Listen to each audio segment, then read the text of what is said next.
শতপন্থী শেষ নাগ, যেখানে শিব দুর্গা তার নাগকে ছেড়ে দিয়ে গেছিল। এই ঝিলটা আপনাদের দেখাচ্ছি। এই ঝিলটা দেখুন। অমরনাথ দর্শন করতে এলে আপনারা এই শিব দুর্গার যে শেষ নাগ ছেড়ে দিয়ে গেছিল শতপন্থী, এই ঝিল হচ্ছে।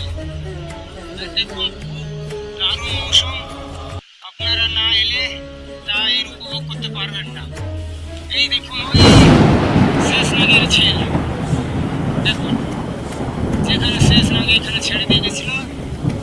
এই দেখো যাত্রী সব আসছে যাচ্ছে, কেউ ঘোড়ায় যাচ্ছে, কেউ চড়ে যাচ্ছে। মনোরম পরিবেশ। আমি এখন শেষ নাগে পৌঁছাতে আর 1 কিলোমিটার